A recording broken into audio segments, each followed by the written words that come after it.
मैं मुनि। आज हम बात करेंगे शास्त्र के महत्व का। शास्त्र कैसे हम उपयोग में लाएं, कैसे उसका प्रयोग करें कि हमारी जिंदगी एक उत्सव बन जाए। तो यहाँ मैं आपके साथ साझा करना चाहूंगी कि शास्त्र जिन शब्दों से बना है, शस्त्र भी तकरीबन उन्हीं शब्दों से बना है। तो अगर हम शस्त्र का प्रयोग समझेंगे तो हम शास्त्र का प्रयोग भी समझ जाएंगे। अब देखिए, हम सबके घर में शास्त्र रहते हैं, कोई भी हो। अगर आप हिंदू हैं तो गीता, रामायण, महाभारत रहेगी। अगर आप मुस्लिम हैं तो कुरान रहेगी। अगर आप क्रिश्चियन हैं तो बाइबल रहेगी। और कभी-कभी हम सब अपने घर में ये इसलिए भी रखते हैं कि हमें एक तरह से एक सुरक्षा की अनुभूति होती है, या फिर हमें लगता है कि हाँ, ये हमारे पास है तो भगवान का वास है हमारे घर में, क्योंकि ये शास्त्र हैं। कभी-कभी हम थोड़ा बहुत उनको पढ़ भी लेते हैं और कुछ 2-4 पंक्ति या कुछ 2-4 शब्द समझ लेते हैं। समझना मतलब उसका उपयोग कुछ ना कुछ कर सकते हैं कहीं पे। लेकिन आप देखिए, अगर ऐसे ही आपके घर में शस्त्र रखे हों, जैसे शास्त्र रखे हैं, हो सकता है आपके घर में एक तलवार रखी हो, बहुत ही मजबूत, बहुत ही बड़ी, भारी, जो कि अगर किसी गलत आदमी पे पर चल जाए तो उसका उसी समय नाश कर सकती है, आपको पूरा सुरक्षा दे सकती है, आपके घर में है। लेकिन वो अगर सिर्फ पड़ी हुई है और आपने प्रशिक्षण नहीं लिया है, आपको नहीं मालूम है कि उस शस्त्र का प्रयोग कैसे करना है, या फिर आपके घर में एक बंदूक है या राइफल है ऐसी, लेकिन आपको प्रयोग करना नहीं आता है, तो क्या होगा? हाँ, ऐसा हो सकता है कि आपके घर में कोई छोटा-मोटा चोर आए जो थोड़ा डरपोक तरह का हो और आप सिर्फ उसको दिखा दें। आपको चलाना नहीं आता है, लेकिन उसको नहीं मालूम है कि आपको चलाना नहीं आता। आप सिर्फ उसको दिखा दें तो हो सकता है वो डर के भाग जाए। थोड़ी बहुत सुरक्षा हो सकती है।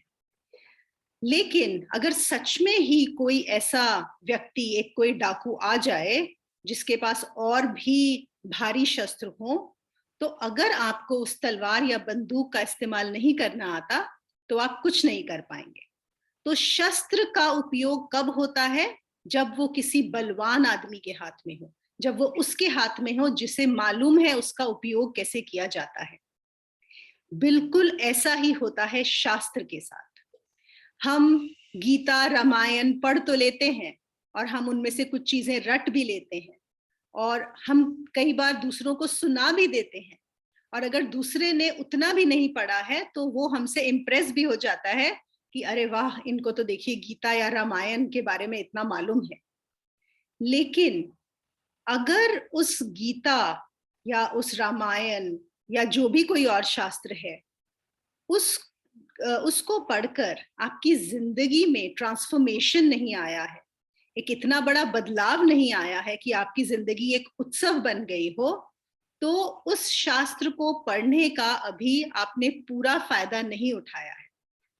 और जैसे कि मैंने बोला था कि शस्त्र बलवान आदमी के हाथ में ही काम करता है, पूरा उपयोग उसका, उसी प्रकार से शास्त्र भी जब गुरु के हाथ में होता है और जब आप गुरु से वो शास्त्र सीखते हैं, तब वो आपके काम आता है।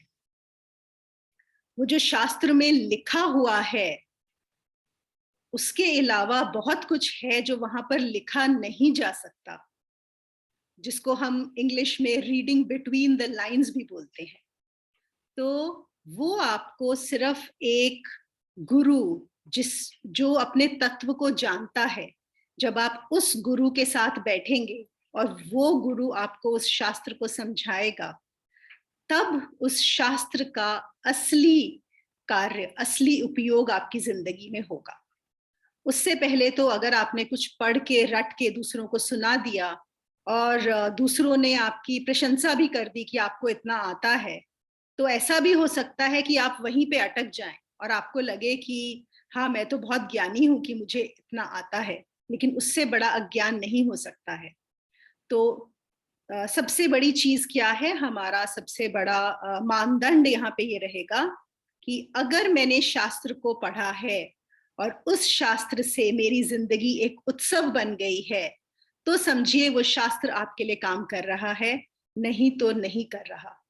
तो और अगर वो नहीं कर रहा है तो ढूंढिए उस गुरु को जो कि उस शास्त्र के सही मायने आपको समझाएगा। सुनने के लिए बहुत बहुत धन्यवाद। हम जल्द फिर मिलेंगे।